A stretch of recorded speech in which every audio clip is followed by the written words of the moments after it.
5th, 1969, Paul McCartney arrives at Olympic Sound Studios, plugs in his bass, and records what I believe is his absolute perfect Beatles bass line. By using 3 almost invisible skills that made this bass line ultra-melodic. They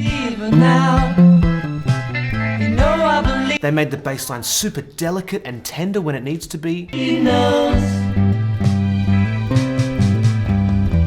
And big, brash, and abrasive when the song needed. So today, I want to show you these 3 invisible skills Paul McCartney has mastered, and also why the third one is probably the most important. But you know the funny thing about this bass line? It wasn't even a song that Paul had written himself. It was Something by George Harrison. Let's see if you can hear the first crucial skill Sir Paul uses in the very first bar of verse 1. Listen to what he played. Something in the way she moves. And now compare that to what someone might play who wasn't using this skill. Something in the way she moves. By the way, if you want to download the full bassline, tabs and notation, plus the Bassist practice track I'm using in this video, the link is in the description. But did you hear the skill that Paul is using in that first bar? It's the skill of strategic busyness. That means that Paul intentionally picks the places where he'll play very busy, very active lines, and when he'll chill out and play much simpler stuff. And this bass line is just an absolute masterclass in strategic busyness. During that part of the song, there's not a huge amount happening. Ringo is playing super simply.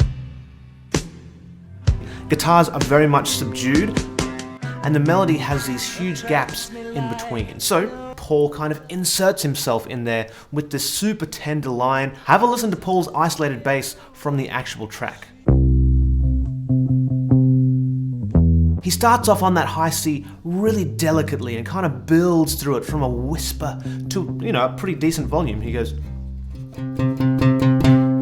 builds through it with some dynamics. You can do the same thing in your own bass lines too. Rather than have every note at exactly the same volume, think about how you can add, dynamics and busyness even to a single note right there.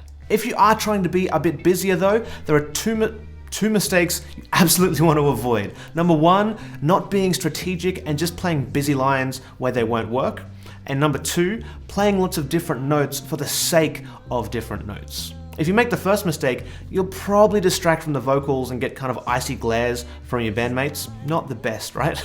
And if you make mistake number 2, you could end up with something like this. Something in the way she moves.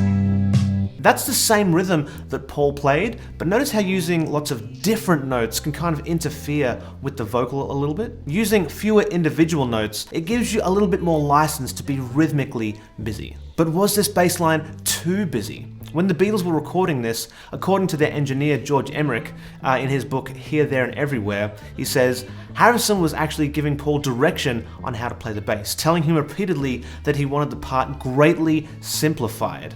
George had never dared tell Paul what to do, he'd simply never asserted himself that way. Some other sources, like the Beatles Encyclopedia, they claim that Paul refused to simplify the line, but Emerick, the guy who was actually in the room, never mentioned Paul refusing as far as I could find. But the line that ended up on that track, it's fairly busy, right? So whether Paul just ignored George, or whatever bass line he had before he recorded this one was way busier than what ended up on the record, I have no idea. Skill number 2 that Paul McCartney uses elevates this entire bass line, and my favorite example of it is in, I guess what you'd call the chorus section. Even now, I believe in how. Here's that same section without using that skill. Don't wanna leave her now. I believe in how. It's the skill of counter melody. And this is just so good for a few reasons. Number 1, the bulk of Paul's counter melodies happen in between the vocal melodies. You'll have a piece of vocal melody and then a counter melody and then goes back to the vocal melody like that. You just heard it with my favorite part. Don't wanna leave her now. I believe in how. But Paul does this everywhere, like this thing he does in verse 3. Something in the way she knows.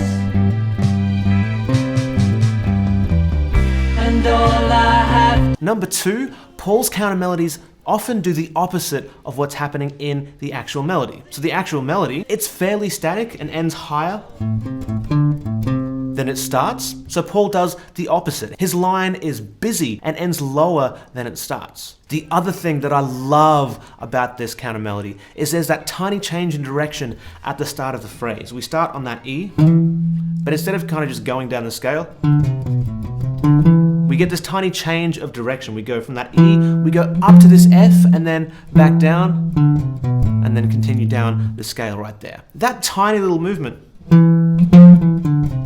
it saves this from feeling like Paul is, kind of running scales, and that's actually something you can do to make sure that you don't sound scaly when creating these kind of counter melodies. Now, was this a conscious process for Sir Paul? Did he actually have the thought like, George melody ascends, so I might make my counter melody descend?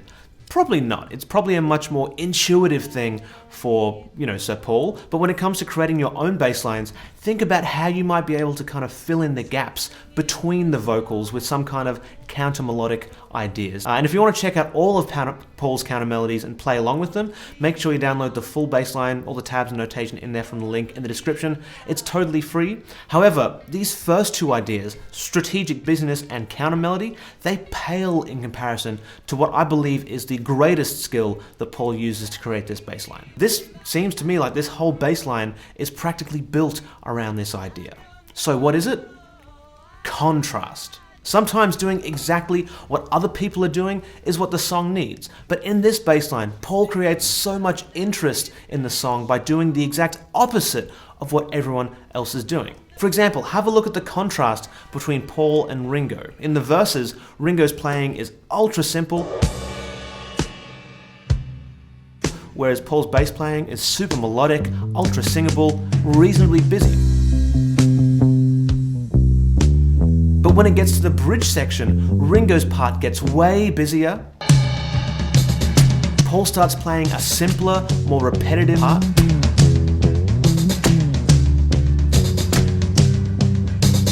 And there is beautiful contrast there. This helps keep the bass line feel perfectly balanced, perfectly thought through. There's another great piece of contrast in the bar before the bridge. Here it is without Paul.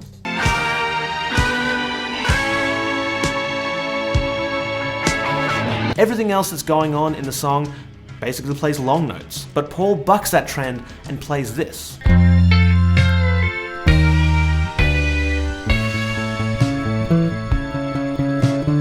It's an extra little bass hook which contrasts with the relative stillness around it. And then of course, it propels everything into the bridge. This is a strategically busy line that's also a counter melody and contrasts with everything else that's going on around it. It is the trifecta of Paul McCartney goodness. So when you're trying to create or perfect your own lines, think about how you can increase the contrast by doing the opposite of what other people are doing. So experiment with it, start developing your own kind of musical intuition for it. But while you're doing that, you will want to avoid 4 crucial mistakes that John Lennon actually made while playing bass on another Beatles songs that were so noticeable and so bad that some people thought the Lennon's playing actually sabotaged the recording. So if you want to know what those are and avoid them, check out this next video and you'll learn exactly how to fix them.